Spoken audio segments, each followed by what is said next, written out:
Ladles and jelly spoons, we are live with Mr. Anthony Lee. I would call him a thought leader, but maybe a thought-provoking leader is even a better word. So, Anthony, welcome, man. Good to see you again. Thank you very much for having me. My pleasure. So let's just chit chat for a couple of minutes while we see any live folks turn up. If you're listening live or indeed on the replay, do feel free to put any questions or thoughts. Hopefully, we will provoke some thoughts. We'd love to provoke some debate, actually. Hopefully, Anthony was just saying to me, which is like very unusual on these podcasts. It's all the sort of puff bees to just be commercial and chat and pretend that everyone's friends. Is that we might actually disagree about some points. Well, hopefully, disagree and be friends. But if you disagree with anything we say here, I'd love to hear your debate. So just put it in the comments below, whether it's live or afterwards, and Anthony and I will come in and put our full penneth worth, or 2 cents, 4 cents, 2 penneth, same kind of thing. So yeah, do get involved in the debate. We're going to hopefully be breaking some slightly controversial topics today, including the big one, which is that the private label model is broken, which is discuss. So on that note, and let anybody come in. If you've got any comments, we may come back to you, but we'll come back at the end of the actual podcast. So we're going to start the actual podcast recording within the live in a second. So, Anthony, you ready to do this thing? You cooled enough ready. by your fan that the brain is cooled and operating? Debatable whether or not it's operating even when cooled, but it is in fact at a proper temperature. Excellent. Good. Right, then let's do this. I introduce the actual podcast and then we go. Ladles and jelly spoons, boys and girls, welcome back to the 10K Collective podcast, the place to be for 6, 7 and 8 figure Amazon sellers. I should say Amazon private label sellers. And the word private label is going to be our trigger word for some debate today. So we're going to talk about why the private label model is broken with Anthony Lee. Anthony is the Amazon subject matter expert at Canopy Management. It's an excellent Amazon management agency. We've had friends there before on the show, Brian Johnson and Brian Burt amongst them. But I would call Anthony not just a thought leader, but a thought-provoking leader. When I see his content on LinkedIn, it actually makes me think, which is remarkably different to pretty much everything out there. So delighted to have you on the show. Thank you so much for coming back. Thank you very much for having me. My pleasure. So let's talk about this then. Let's plunge into the controversy. The private label model is broken. That's what you said to me when we were having a chat, about what we're going to discuss in the show. And largely, I'd agree with you. But what's your take on that? Why do you say such a controversial thing? So I know there's a little bit of drama in that statement. But the reason that I say that, I think what led to that conversation was we're kind of talking about how private label is being taught right now, how it's been taught for a little while actually, but particularly as the landscape has gotten a lot more competitive, how much more difficult it is to do business as usual the way that it is being taught and has been taught. But basically, in a nutshell, what makes it broken, what makes this dramatic statement happen is, as I have it from my perspective and from the perspective of many people that I've had the great pleasure of knowing over the course of the past 7 years in this industry, what I've seen is that a lot of not just gurus, but actually like respectable individuals that are teaching, they always come at it from the perspective of do the right research. This is the research, and find the right product, and it'll be easy to be successful. And the truth of the matter is, when we're talking about products on Amazon, and this is the controversial part, this is the part that people might not agree with me on. You're talking about the preferences of the masses. And this to me is no different than trying to predict whether or not a stock will go up. Both are directly linked to the preferences of the masses. And it is virtually impossible to predict that. Research has actually been done on the stock end, right? Where people who have been doing it for decades, so much professional experience, still fare only a couple of percentage points better than an average person off the street. Basically, it's oftentimes a coin toss. And I know there's a lot of people that would say that is absolutely not true, but the data is there. And I think that picking a winning product on Amazon is no different. You cannot predict what the preferences will be of the masses. And as long as that is the model that's being taught, we're going to continue to see the vast majority of people fail over a period of time versus the small percentage of people that succeed. And the narrative that's pushed is always, oh, well, you didn't try hard enough. You should have just kept going with it. And it's like, well, maybe they were set up for failure in this shrouded way that they didn't realize from the beginning. So that's why we had that conversation. Yeah, I really like this. I think, by the way, we're going to get disappointment if you're looking for me to disagree with you here, because actually just over the last, I mean, I guess I've been in the space about 7 years as well, actually. I sort of started learning about this and working on researching, the famous helium-10 or whatever it is, viral launch. I'm not partisan about, I think I used Jungle Scout to start with. But yeah, you're absolutely right. I mean, this is what I've seen myself in my own business, in my clients' businesses, with my friends who sell on Amazon as well, that actually there's a mismatch between what's being taught, what happens, and then the interpretation of what happens. And I agree with you on that. This idea, I mean, I've just been rereading The Dip by Seth Godin, like so much of what he writes, just wise. It's a short book with a lot of depth of thought in it, like it often is with him. And one of the things is that this idea of persistence being the thing that beats everyone, particularly the American thing, that if you believe enough that it will happen. But it's a bit more cynical anyway, which isn't always good. But I think there is something about this idea of belief and hustle overcoming everything, which is just not actually, doesn't correspond to reality in any way. So how do we deal with this then? Obviously, I agree with you. A lot of people who've been around for a while will have experienced some of these things. Others who haven't experienced as much failure will be kind of nervously praying it doesn't happen to them. But what's a more rational response to this then? How do we deal with this uncertainty of we don't know what the masses will want? Okay, so selling on Amazon, despite the many posts that I constantly see about how easy it is, which just aggravates me to no end, selling on Amazon is a business like pretty much any other business. There are going to be parts of it that you can master quickly and parts of it that are going to take time, and then a whole bunch of it that you don't have any control over at all. Before I go into how to address it, I kind of want to talk about basically what the problem currently is. So what we're being sold is this bill of goods that if you follow this formula, you'll find a winning product. And as I just suggested, that's likely not always the case. So what's happening is people get lucky. It's so aggravating that people's egos just refuse to allow them to acknowledge how much luck and good fortune plays a role in success. But research has been done on this too, and there are several parts of any success story that were laid to chance. And the reason people have this aversion to that is because it damages their ego. You're saying that it was just luck, that it wasn't my hard work. No. Your hard work is what got you good at marketing, what got you good at negotiating, but you're not going to be perfect at everything. Luck came to play when you managed to work out, a decent supply chain when that wasn't your strength. Luck came to play when you managed your cash flow when that isn't your strength. Like, you can't be 100% at everything. Anyway, but I digress. What's really happening is people are getting lucky, and then they can afford to make mistakes. And, they're getting 100 products at a time, 90 of which fail, but they can afford to take that hit.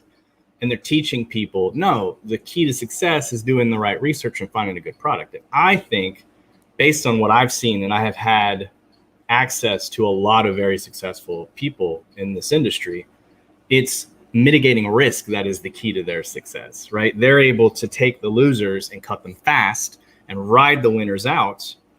And that is consistently creating results. Ultimately, the average person, I've talked to a lot of people who manage tons of accounts that have corroborated this, but the average successful seller will have 9 losers and then one that just goes to the moon. And there's very, very, very, like maybe 1 in a million people who just hold in touch, and they just constantly stumble upon good luck.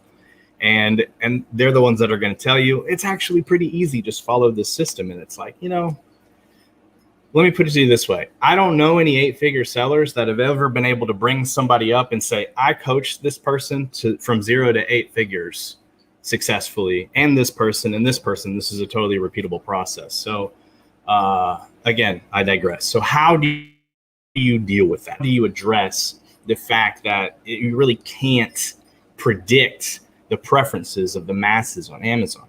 That is a $65,000 question. That's a really tough thing to answer with a direct answer. And the reason is because if there was an answer to that, then everybody would just do that. Yeah. Basically, you can mitigate the potential for loss by taking a number of different approaches. One might be just get as many products on the market as possible. I used to actually say he with the most SKUs wins. And I know a lot of people that are a testament to that. They'll have 1,000 SKUs, 25 of which make the bulk of their income. And if you do the math on it, actually, if you have 1,000 SKUs that only do 2 sales each per day on average, like the numbers end up astronomical. That's one approach. The approach that I like to advocate is I tell people, go in it for the long term and build a brand. And this is the point of contention, because there's plenty of people that are far more successful than me that talk about how, you don't have to waste your time with that. You're just selling on Amazon. But there are 2 advantages to this. One, if you teach people from the beginning that they have to put in the forethought of building a brand, they're less likely to pick a commodity product. If you tell somebody, hey, the way to success in this game is to build a brand, they're less likely to go, okay, well, I think I'll sell a can opener, right? And then 2, it sets them up for long-term success after Amazon. Because if you build something substantial, you allow yourself all of the different ways that you can stand out, all of the different ways that you cannot be just another product on Amazon.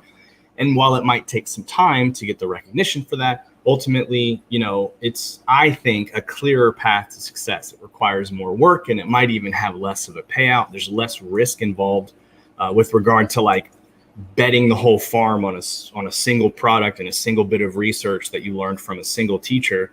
I think, but it spreads out the risk, and you could end up building something far more substantial in the future. So that's my approach. Okay, interesting. Now, one of the sets of stats numbers you came up with, that you say the average successful seller will have 9 losers and 1 that goes to the moon. That sounds exactly like the stats you'd expect from a competent, not just on average, but a competent venture capitalist, i.e. they expect 9 investments to fail out of 10, and the 10th one has to not only pay for all of the other failures, but then that's where they make their profit as well. So it sounds remarkably similar numbers. I mean, do you think therefore that we really need to approach this like a venture capitalist would approach kind of investments on a smaller scale, not investing in 10 businesses, just 10 product lines? But is that more or less an approach that you could do as well, or is that not transferable? No, I think ultimately that's transferable across all business. The idea is, we've heard the stats forever, right? The 80-20 rule, 80% of businesses go under after 5 years. Like, these numbers keep popping up. And so I think it's transferable across all domains. Essentially, you have to realize that one of the greatest skills you'll ever have, first, you just have to get over your ego and accept that chances are you are not 1 in a million. You might be. There are definitely people who are, but chances are the average listener is not 1 in a million, and you're not going to have the Midas touch. So if you accept that, then the second thing you can do that's almost just as powerful is just learn how to mitigate your risk, and learn how to lessen the damage from losses, and go at it saying, you know what, this product, next product, like, you could have 4 losers in a row before you get to the, and if you just go into it knowing, okay, well, I have to budget for that, and I have to prepare for that. And the way that I tell people they should do that is by running tests. And this is actually the reason why me and like some very large respected teachers don't agree on this. I don't think you should bet the farm after some research. I think that you should always test. That is how you lessen the loss. You get 200 units of this product, and if all signs say, hey, this is not going to work out, then you lost the money on 200 units. You do that again, rather than, hey, I did all this research. I'm making a big bet. I mean, you're at a poker table at that point. I put all $10,000 that I had to my name in this one product. I hope it works out. That seems too risky to me. If you just tested, and hey, I think I stumbled upon a winner, and the prevailing logic from the teachers is always, well, if you do that, you won't be fast enough to market. Your competitors are going to drive the price down. Well, if you spend the time to build a brand, then you stand out above them, and at that point, you still get a chance to win. But it's interesting. I mean, yeah, what you articulated there, I guess the tension between that kind of, you spot an opportunity, you need to move fast, and there is definitely a logic in that. We've all seen that you find something in month 3, it looks good. In month 6, you can sort of get in there and try and dominate the market. In month 9, it starts to be, invaded by the competition at a lower price. Having said that, though, I fundamentally agree with you. I know I can understand the logic behind the counter argument. For what it's worth, like, little old me, like it matters. I mean, I guess like yourself, I've had the luxury of insight into some pretty serious businesses, and I think that mitigating risk is the absolute key. And risk is not a fun, sexy thing that anyone wants to discuss. But I think that the venture capitalists, the guys, even though it's telly and it's just as constructed as any kind of soap opera, as Friends or something, it's just kind of as constructed, but nevertheless, Dragon's Den, Shark Tank, the sorts of hard questions they ask are often about the risk mitigation, I feel. And the reason that they go for bigger equity positions, or Mr. Wonderful, the richest guy in the Shark Tank, as far as I know, always wants a percentage of people's sales in perpetuity. I'm like, that's super smart, because that's the lowest risk investment possibility here. And he loves debt. And again, you get paid if a company goes to the wall, the debtors get paid first, right? I mean, the creditors, I should say. So, it strikes me that risk mitigation thing is what the smart money actually does, and the people who advocate just get in there fast, the ones who've been lucky, and assume that will apply to others. And I think you're right, for what it's worth. I mean, and I hope that people disagree, because it'd be healthy to have a debate about this. So there seems to be almost a discussion of risk mitigation in this space, and that blows my mind, considering how much money we put at the mercy of consumer whims. It's not a rationally driven business, right? We're not selling real estate to people on a commercial basis. We're selling fast-moving consumer goods based on a whim and photography and just as how they're feeling that day. And so, yeah, I couldn't agree more. So how do we go about really mitigating risk in a professional way then, assuming that we both think that's the right thing to do? Sure. Well, for starters, I think you mentioned it when you were talking about, successful people taking on debt. I feel like a small bit of kind of financial intelligence would definitely benefit somebody going into any business. Don't be so afraid of debt. I personally bootstrapped my business on credit cards when I started. And I know there's tons of people out there that would be like, never, ever tell people to put it on a credit card. Look, I don't want to tell somebody, to completely destroy their credit. My point is like you said, if it goes under, the creditors get paid first. I would rather have a mountain of credit debt, but my retirement fund to be okay, than bet my entire future. But hey, at least I still have a 700 credit score. Like, that's me personally. I think that the important thing for somebody to do is make an informed decision on how they want to take that on. And then the next step is, I really think that testing is important, not just research. That's what everybody always teaches, like, just do your research. No, you should test the waters. You should run surveys. You should do maybe put out some product concepts on PickFood. This stuff costs money, but it's worth the couple $1,000 investment you're going to make in testing. And then knowing that you made, the best choice possible is going to be way worth it to me, rather than, risking 20 grand and losing the whole bit. But you run the test, so you get sample orders, you put them on different marketplaces, not just Amazon, right? Because technically your listing's probably going to get buried under a million other listings at first. So, put your test units out on Walmart.com, on eBay, on Mercari, and try to sell them on Facebook Marketplace, for crying out loud. Whatever you can do just to see if people are going to be interested in it. And then if you start seeing interest, then okay, people want this product. People want this product. And maybe the reason why that's a good strategy is maybe when you put it on Amazon, it doesn't, people on Amazon don't want it as much. But if you've proven the concept and you know you have a product people want, then just sell that on other marketplaces. At very least, you make your money back and you go, okay, well, how do I find a product that's going to really kick off on Amazon? So you do that, and then always stay lean, right? So here's where I've made mistakes. All of this, I'm speaking from experience because I've made some very, very expensive mistakes.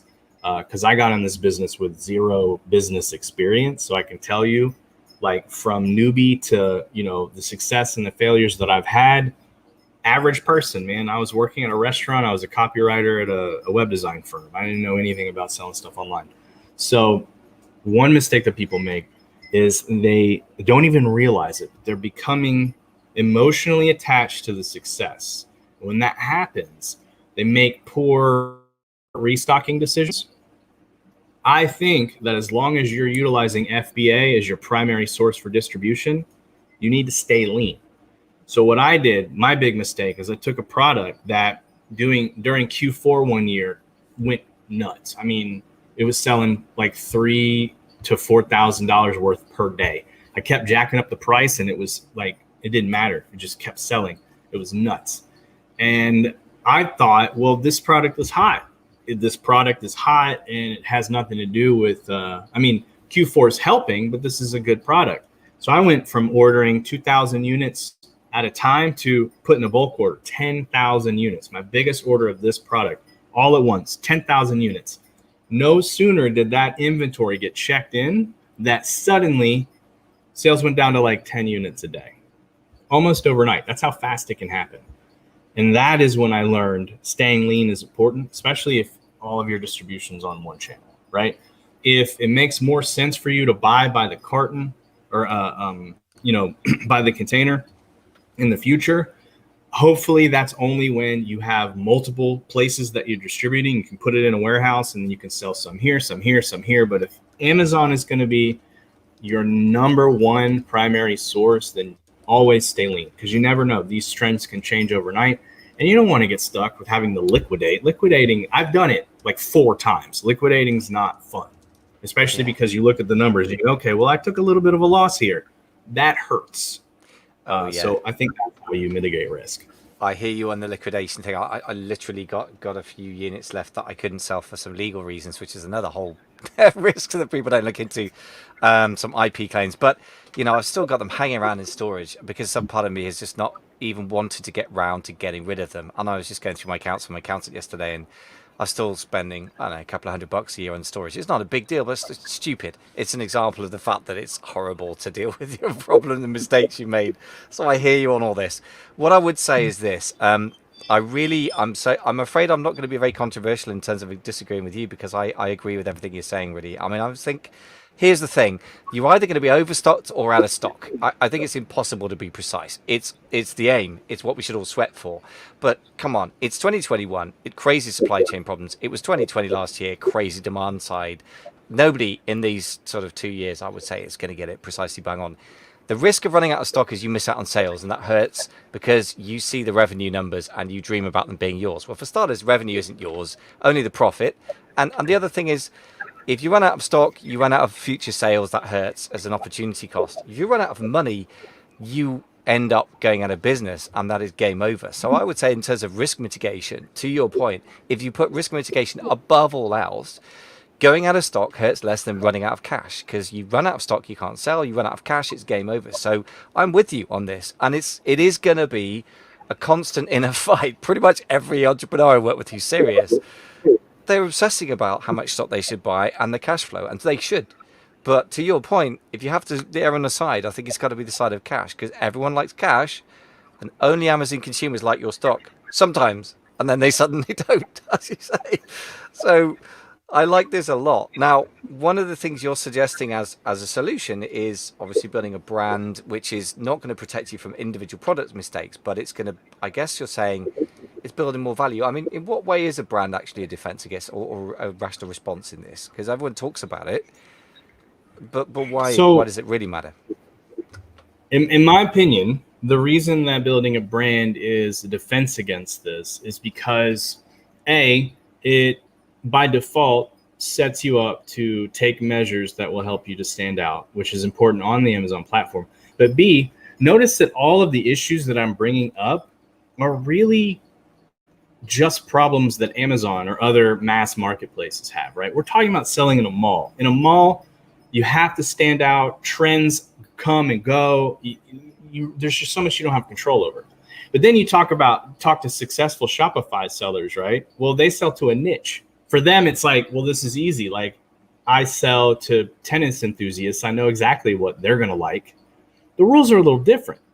So if you build a brand, you're essentially building a solution or a catalog of solutions for a specific avatar. If your products don't take off on Amazon, you still have the capability. And obviously, there's a lot of other skills you need to learn. You know, you might have to dive into paid advertising, which I think that you should. Anybody in e-commerce, it doesn't matter if it's Amazon, should know right off the bat. One of the best things you can do is educate yourself on how to run paid advertising. But outside of that, like, you then have the opportunity to sell your products directly to, your avatar, right? Amazon is just a channel. Amazon is a crowded place. It has a lot of people in it.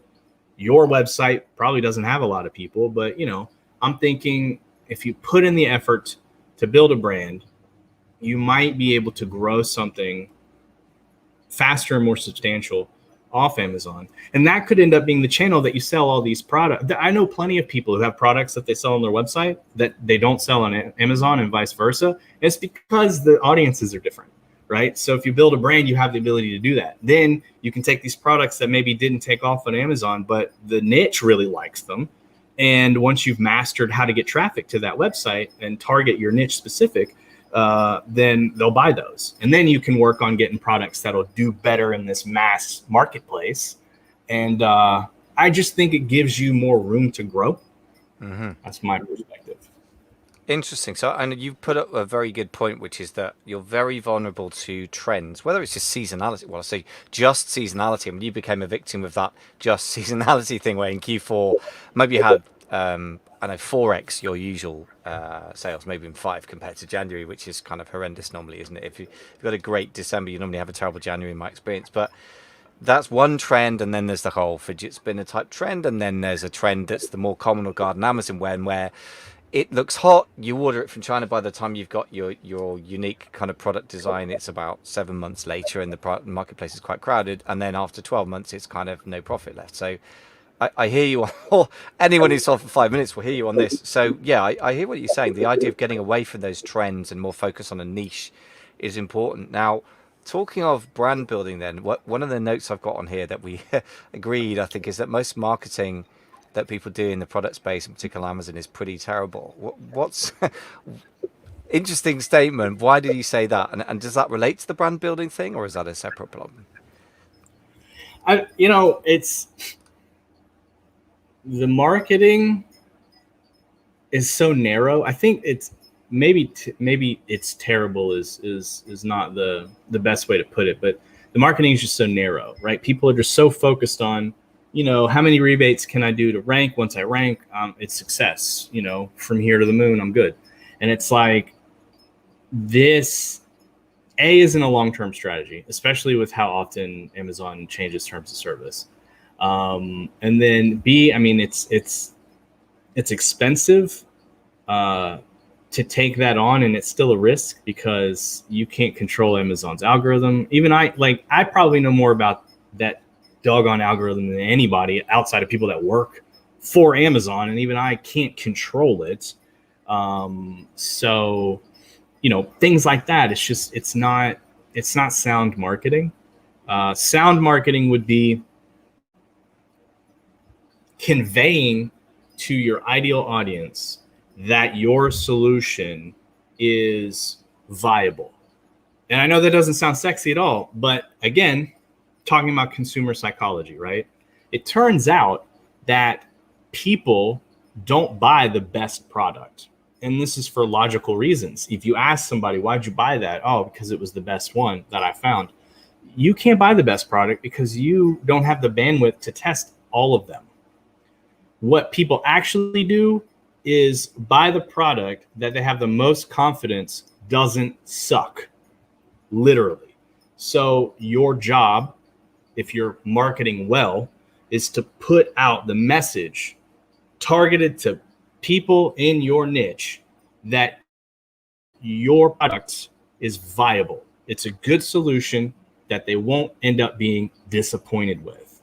And, you know, if you can pull that off, you're going to find, I mean, people are going to be buying the product in droves. You've hit a psychological trigger point that they don't even understand. Really, probably you don't even understand, because the brain is wacky and hard to really grasp how it works.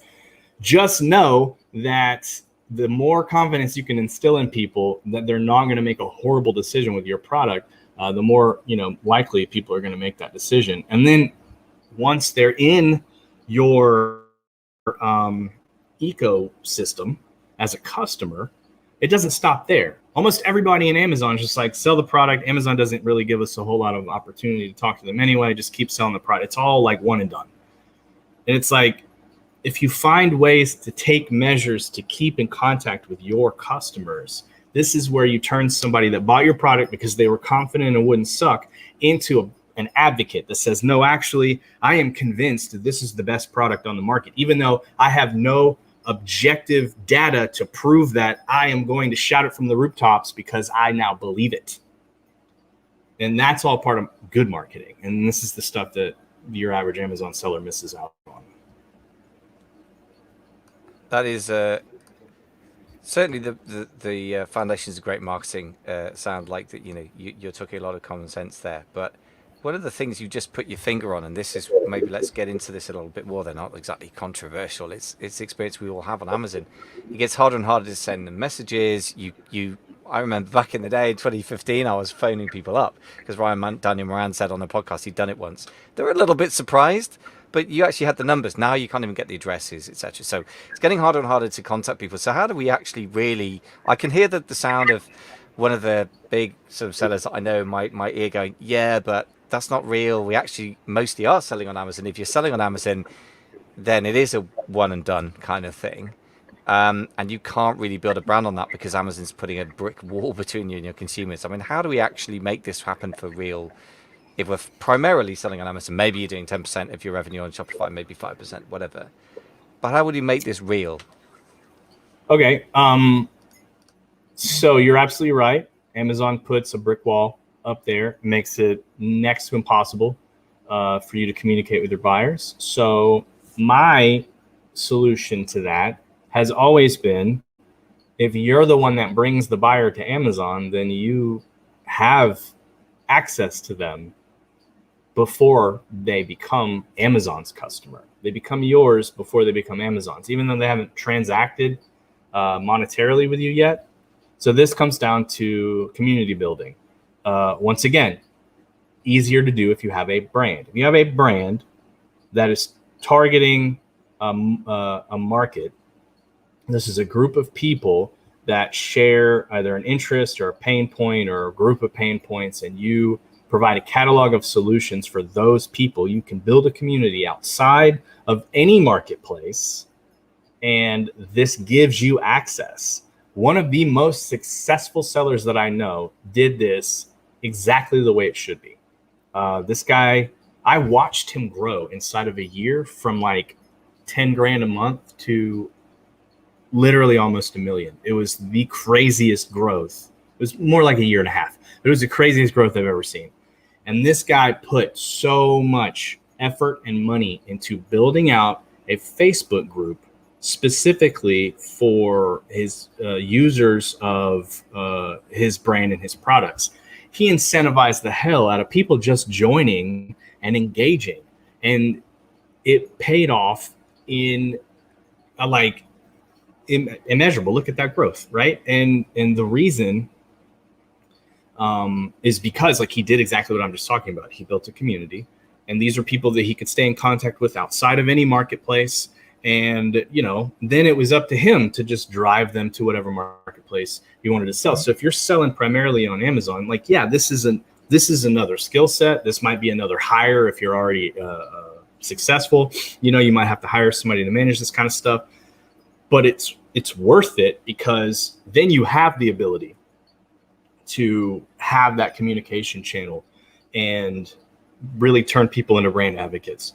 Otherwise, you're literally just leaving it up to Amazon. And you know what? Amazon does not care a single iota about whether or not customers want to come back and buy from you. They don't care. They just want them to buy something from their marketplace. Amazon literally gives the exact same amount of care to whether or not the customer comes back and buys your product again or your direct competitors. And we know this because they put your competitors' ads on your listing. And they not just their ads, they put it on other shoppers also bought. Like they put it in so many places. There's at least 100 different opportunities for your customer to decide not to be your customer, even on your own property on the Amazon marketplace, because you don't own any of it. It's all Amazon's. Amazon doesn't care. You can give them as much control as you're willing to give them, or you can take control back by just building that community outside of it and then communicating with them as much as humanly possible, as much as it takes to convert them into, advocates. So two or three things strike me about that. First of all, that's an incredible, explosive growth, 10K a month to 1 million a month. And it's fascinating that it grew out of this ability to control. The second thing is that, I was going to say, yeah, the main thing is this, that it seems to me that you're prioritizing buying or building customers or even relationships with prospects to start with. And the products are a kind of, how can I put this, a necessary part of that, but not the main focus. So in other words, you're not product focused, you're customer focused. Is that is that about right? I mean, tell me more about why that matters and how you see that tying in. It's, you can say that it's customer focused, but it feels more like you're market focused, right? So one of the things that I remember, because I was a student of Ryan Moran's as well, and we used to talk about this a lot. One of the things that I remember him teaching me was that you're not selling a product, you're selling, to a market. So you really don't need to focus so much on, what widget can I make money on. It's better to focus on what grouping of people have, some challenges that I might be able to provide solutions for.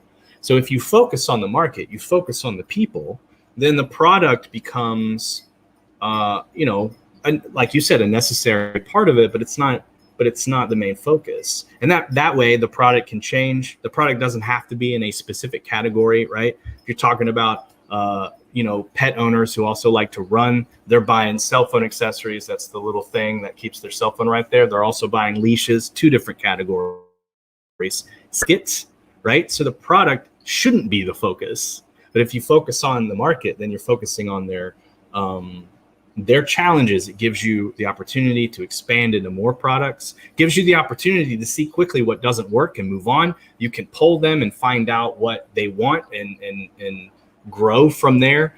And the biggest advantage is that when you can get them to advocate for you, if you do any research in marketing at all, if you do any research in the news, you will see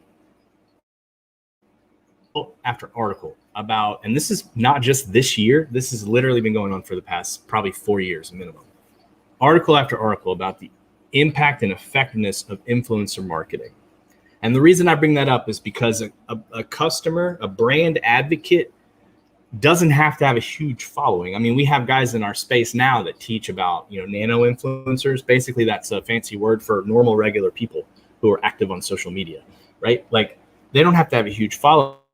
It's just if you get enough people saying, hey, I really enjoy, like I said, you've connected with them, they're happy with you, and now they've gone from this product, I'm confident this product doesn't suck, to I love this brand and everything they do is perfect.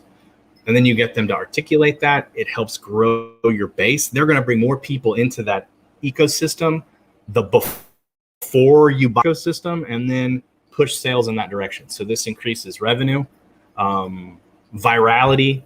Product goes viral. That could be the biggest boon for your business. And the thing is that rarely has anything to do with the product. That has more to do with who's sending the message and the relationship that they have with you and the relationship they have with their, with the people who respect their opinion. So all of that becomes possible when you focus on the market, the people, rather than just the widget. I like this a lot. I think, by the way, I'm glad that I'm not completely barking at the wrong tree, because I just obsess about this. But anyway, I tried to avoid people who are just coming to the market new, because it's so hard to help them. To the points you made earlier, very low odds of success with one or two products, and I try and be honest about that. And now I just hardly ever work with somebody like that. But if they do, I say, right, I'm going to make you obsessed about your customer, and you need to go and talk to people in your target market. And if you can't find a handful of people to talk to in your target market, maybe it's a hint that you shouldn't go into this market. So coming to that question, I mean, let's talk about those who are already established and want to enter a new market. How do you pick a market? Does it have to be one you're a member of, or is there a more professional way of doing it? And how do you go about that? I think it's definitely good to pick a market that you're a member of in the beginning, just because you might not have experience. I mean, unless you're like a 10-year veteran in internet marketing, right? Your average person like me, waiter and copywriter, like no clue. It's just easier to pick a market that you're a member of, because you'll already know their pain points. But if you're successful and you've moved on from that, then you've learned really how to talk to people.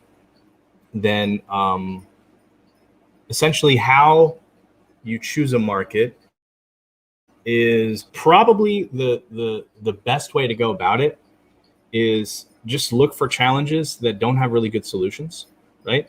I mean, I know that's easier said than done, but like these kinds of things present themselves in life, right? You might have a friend who is a fishing enthusiast. You're not, but they complain about the same thing every time. This is a problem that your friend at least hasn't found a good solution for. As a friend, typically what do? If you actually care and you're bored, maybe you'll do some research and be like, oh, well, the answer is right here. Have you not ever Googled this? I do this all the time. But when you do that search and you don't find anything either, you're going to totally gloss over the fact that you just found a problem that doesn't look like it has a good solution. And that's the kind of thing that's like, this could be a market. One of the cool things about entrepreneurs, and I know that everybody that gets into this game technically is an entrepreneur, but I really define somebody as an entrepreneur based on their mindset, whether you start out as an entrepreneur or you grow into one.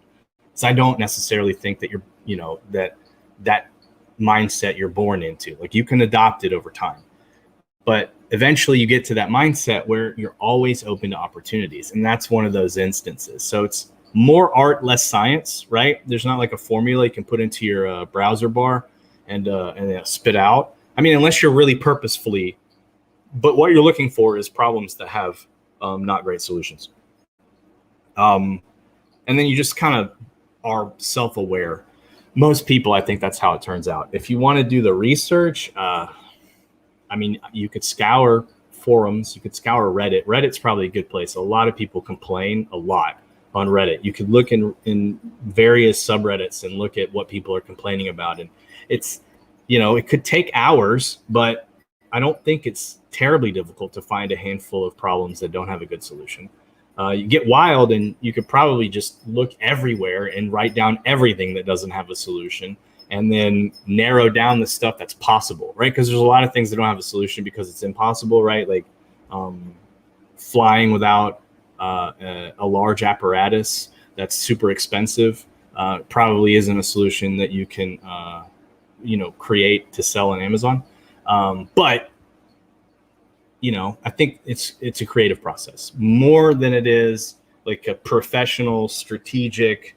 To me, anyway, this is a creative process.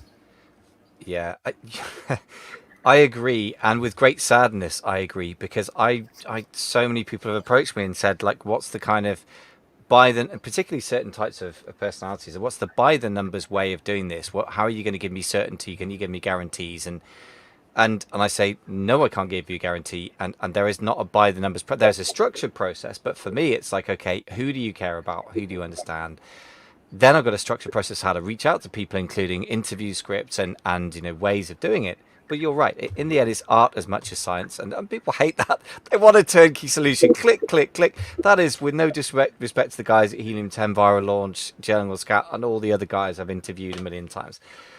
That's why they sell so well, because they're purporting to give you a kind of push button solution, and they do to half of the equation, which is one of the numbers, and you should know your numbers. Of course you should, but Absolutely. yeah, the other piece is art, and you're so right, and thank you for being honest and articulating that, because it is messy, awkward. There's a degree of chance who you happen to know, and yeah, looking for problems as well. I remember an entrepreneur and more of a consultant really recently just saying like love the problem, which I thought was great. People fall in love with products, and that's just I think fatal. As you said, the biggest problem I see is pretty much all the time, particularly with somebody new to the space, is they reorder a product because they've kind of fallen in love with it because it's theirs, and that's the worst possible thing to do.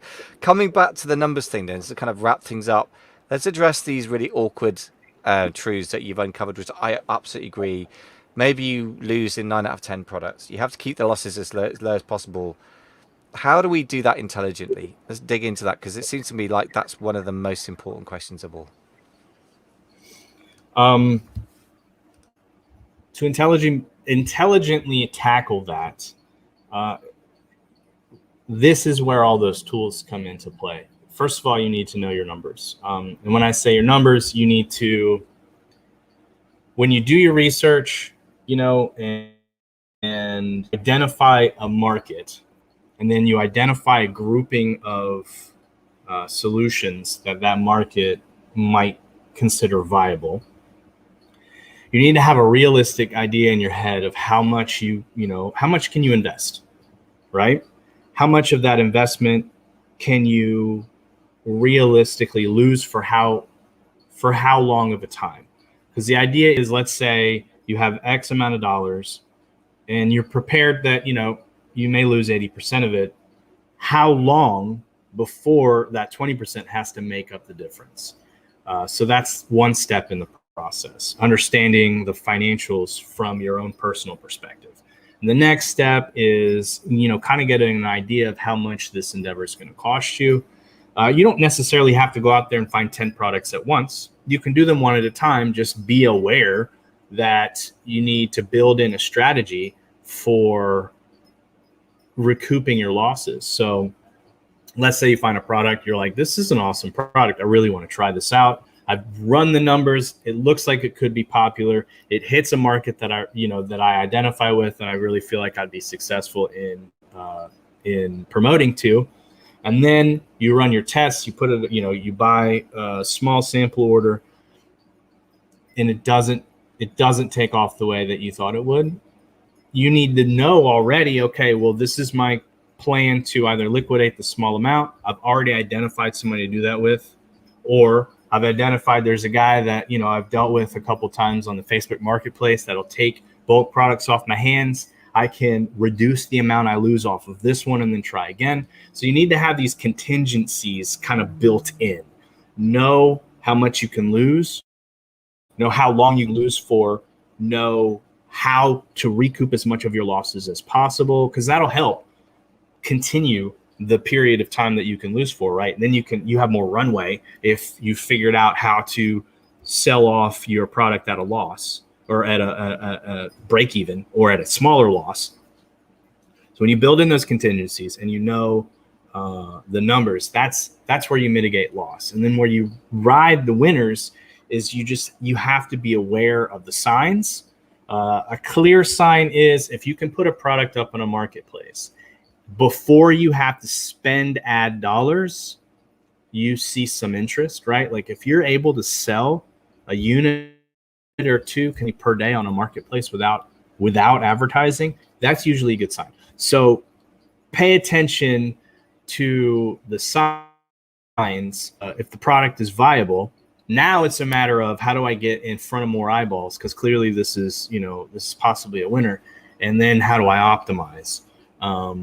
And do exactly that. Like the next step is reinvest in enough of a bulk order to stay lean, but get, enough to like be able to do the normal steps, right? You want to you want to invest in PPC, you want to do some launching, maybe community building, like start that process, and then optimize, and make the process as efficient as possible, and take that product as far as it'll go.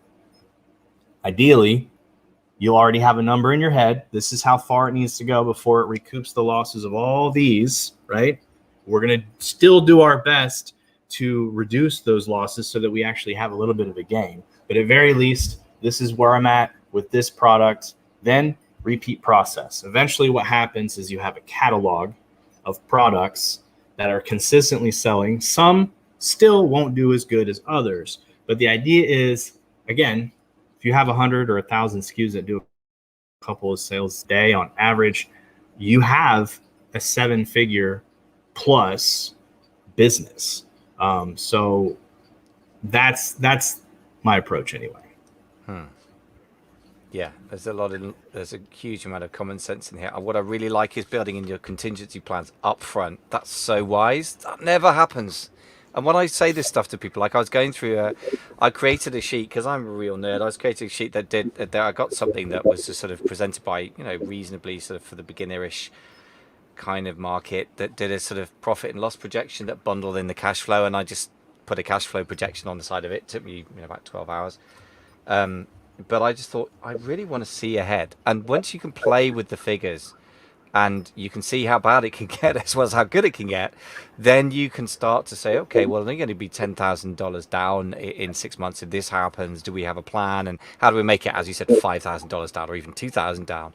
Super smart. I mean, for me, this feels like grown-up business, how actual business people run real businesses, and not like it's Amazon, it's magic. I really like that. And also how to make the most of the winner. And I think to your point about the VC, I suppose my idea was that it's like the venture capitalists, that 9 out of 10 are going to fail, 10 goes to the moon.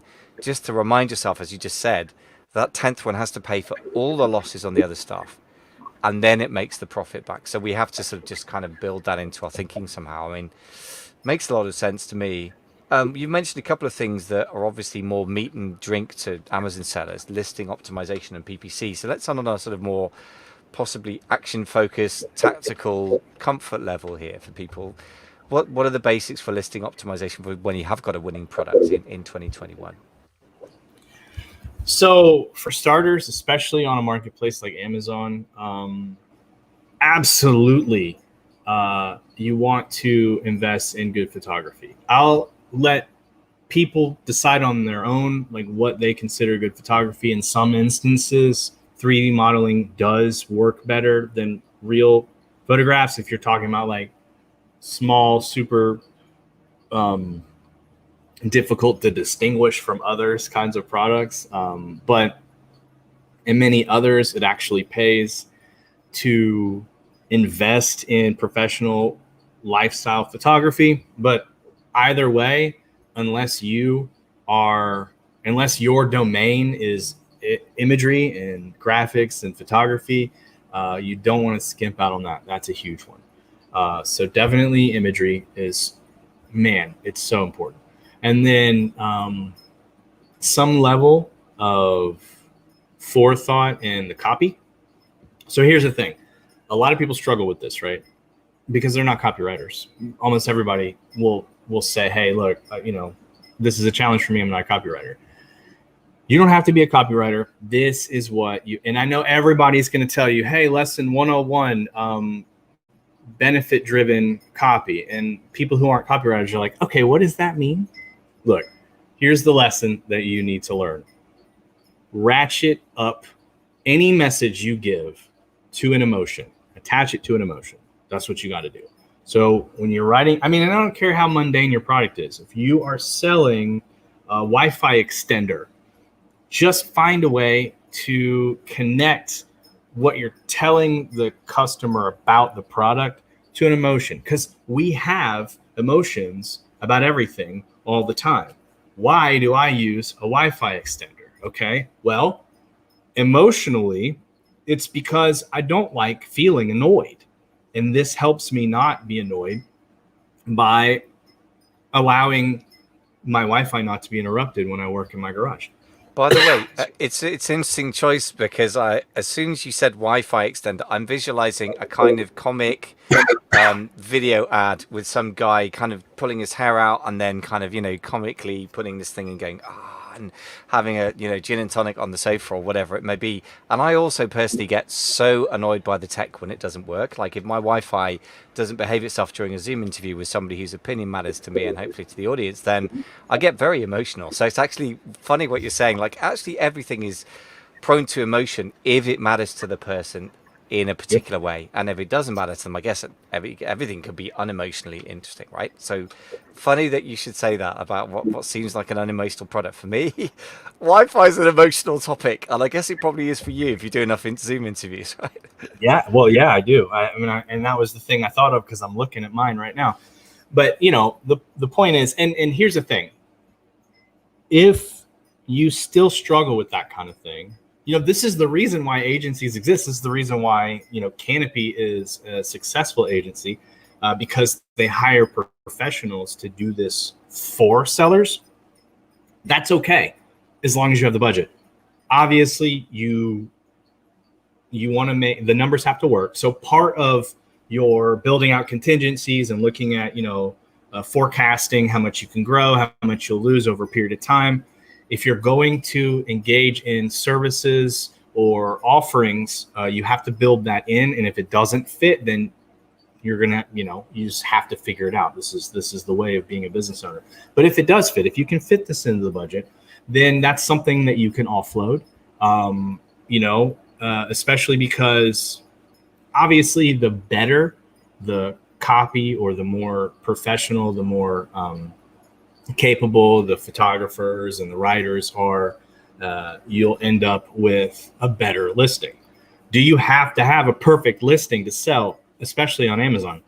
Obviously not. We've seen plenty of examples of 2.5 stars, 1 image products that are killing it, usually because they're the only option, but that's besides the point. The point is you don't have to have a perfect listing. So definitely give it a go, especially if you feel confident that you can attach an emotion to it. If not, and you can build it into your plan, you can also hire that out. And by the way, it's weird how most of us don't assume we're going to build a factory in our back garden, so we get it made by a professional manufacturer. We don't mostly kid ourselves that we are, world-beating photographers, so we hire photographers. And yet, weirdly, a lot of people assume they can do copywriting. And to your point, yeah, I seem to have a knack for it. And I've done enough of it, I guess. I kind of understand. I wouldn't sound like a 10 out of 10. I'm a maybe 8 out of 10 on a good day if I really do my homework. But most people in my experience are like a 3 out of 10 Amazon copywriter, maybe 4. And if that's you, I would just say be honest and outsource it. And the fact that it happens to be your native language doesn't mean it's got anything to do with the skill set needed. I would just say, you're right. I spend my life trying to educate my clients about what benefit-driven marketing is. And sometimes like 7-figure sellers and sometimes they're newbies. And a lot of them kind of come back with stuff that is so bad that it tells me they didn't get it at all. So just to your point, I would encourage anyone listening to consider honestly whether they wouldn't be better off outsourcing it, because these are not subtle differences that you get from good marketing, good copywriting. It still makes a difference, is what I would say. So there you go. I mean, talking of agencies, I know obviously you guys own PPC Scope, but you also do sort of managed everything. Let's just talk very quickly about PPC kind of automation versus DIY versus agency, because obviously that's one of the big areas where a product goes from being a really great product making a lovely profit to being really loss making. It's that PPC hole that's getting bigger and bigger and bigger. I understand PPC is growing about 30% in cost in the last 4 months, which is kind of crazy and scary, but also probably true from what I see.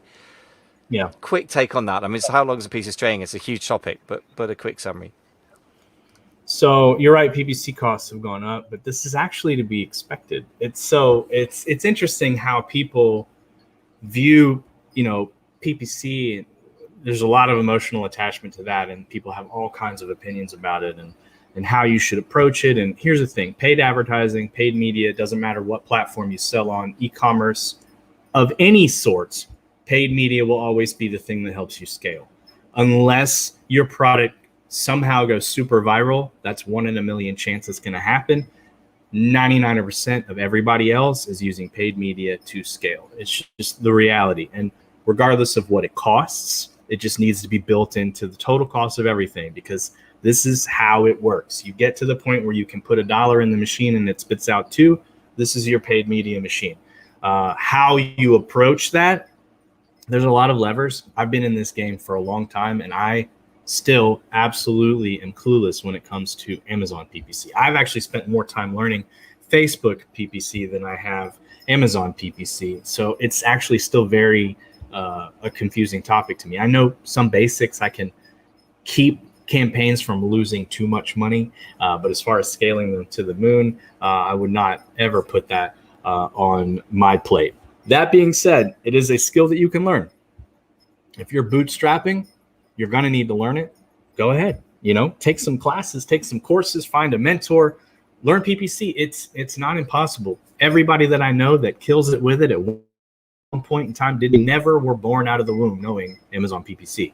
However, if you're better at other things, and again, you can fit it in your budget, it's definitely worth considering paying people who have been learning the system and using the system daily for years to, put that knowledge to what you're doing. It's always going to be a debate on the best way to do it. This is with everything, especially in Amazon. This industry just loves to, AI automation is the way. No, you got to hire somebody who knows what they're doing. No, it's all about the software. There's a million different ways that you can. In where I'm from, we say there's a million ways to skin a cat. I don't know why. That's a Southern thing. It's disturbing, but we say the same things in Britain, actually, weirdly. I don't know why that is. Maybe somebody from the South kind of brought it back here. I don't know, but there are many ways to skin a cat, as we also disturbingly say. And no animals were harmed in the making of this podcast, I hasten to add. But yeah, there's no single way of doing it. But I guess we ought to give you a chance to just tell us a bit about Canopy. You mentioned it. Obviously, you're now working for. They've snapped you up as a fantastic thought leader and content creator, and rightly so. So tell us a little bit about Canopy management. We ought to end with a more conventional pitch, so your bosses are happy. Canopy management, full service Amazon marketing firm. I mean, so basically, in every sector, you're going to see, marketing agencies. Amazon was lacking in that just because it was so new to become like a big boy at the actual table. Some visionary individuals, Brian Burt, Brian Johnson, put their heads together and realized that the space needed it. It was one of those situations where, there wasn't a lot of great solutions to a challenge.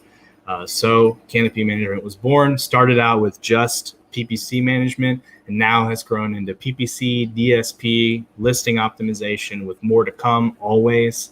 But yeah, the whole purpose of Canopy Management is to take on clients and scale their profits, obviously, because when their profits scale, customers happy, we're happy, obviously, with the fees that we collect and also the testimonials. As any business, that's how it works. And whatever aspect of your business, your Amazon specific business, is beyond you and you feel that you need help, that's what Canopy does. So our process is actually really cool. I like it a lot. We don't have like a self-serve form where you're going to use the copy on the page to commit to paying a certain amount and then click the button. We actually do everything. All of our services are handled beforehand with a phone conversation. So you'll talk to somebody that literally their whole job is just to figure out, like, can we help you? Do you need our help? Like, what, will this work? And so it's like super low pressure. If you go to canopymanagement.com, there's like at least 3 different places on every page where you can click it and say, hey, let's talk. And then you just schedule that appointment. And literally that's the conversation. Like, hey, what do you need help with? Can we help you? Yeah. I have to say also that Canopy Management, we've had Brian Johnson on several times on the show, Brian Burt as well. So hopefully known to listeners, but also Brian's deep expertise and longer experience, I think, in this space than the vast majority of people who do PPC. And the fact that PPC was what started it is so critical now, because PPC costs, as we've discussed, like on the one hand, paid media is always going to be part of scaling and it's here to stay. But on the other hand, it's never been more expensive. So you've never needed somebody more to be on your side to get control of those costs. And as you say, you've got to run the numbers. For a small business, it probably doesn't make sense to engage a serious, full service agency. But for the largest sellers, I would say the time has come for a lot of people who've done DIY PPC in the past to really at least explore whether they should be outsourcing it to somebody who does it better, because the cost of outsourcing it versus the cost of doing it badly has just changed that equation, in my opinion. I think that equation has changed quite violently in the last 3-4 months. I don't see that getting any better. I mean, given that Amazon makes a great deal of its profits from PPC and loses just a ridiculous amount of money as a first party seller, tells you all you need to know about where those numbers are going, right? So that's not going down. So final question to you then, Anthony, before we let you get back to leading the free world's thought processes on Amazon at least. What question should I have asked you? What have we not dealt with that we should? I mean, I feel like that was a great conversation. I certainly enjoyed every minute of it. I think we really touched on, I guess, like just an intelligent, common sense way to approach business. Maybe next time we can have a conversation about something that you mentioned that was interesting to me.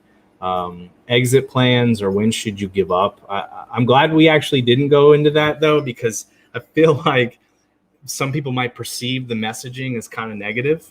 And I definitely don't want to follow that up with something that seems more negative, like when should you quit? But that's definitely a good conversation we might be able to have in the future. Definitely. Well, yeah, it's not a positive, but in a sense, in the short term, it feels terrible, but it's certainly a real conversation you have to have with yourself, as it were, at some point. So you and I should definitely talk about that. For now, I think we've given people plenty to scratch their heads about and get their heads around, but really good. I mean, what I would say as a sort of wrap up to what we talked about, just to say this, that it may feel like looking at risk and talking about it a lot is negative, but when it results in you staying in business when your competition falls apart, for me, that's a great competitive advantage, and it's money in your pocket that you keep.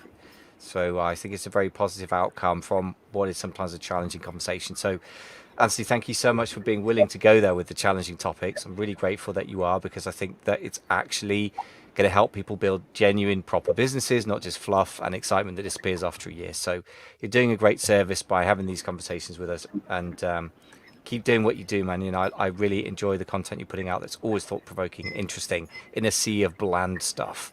Always refreshing, and great to get you on the show again. Thank you so much for coming on. Thank you very much for having me, and your kind words. You as well, as a thought leader in the space. This is an honor being able to have these conversations with you on your platform. I really appreciate it, and look forward to when we might be able to do it again. My pleasure.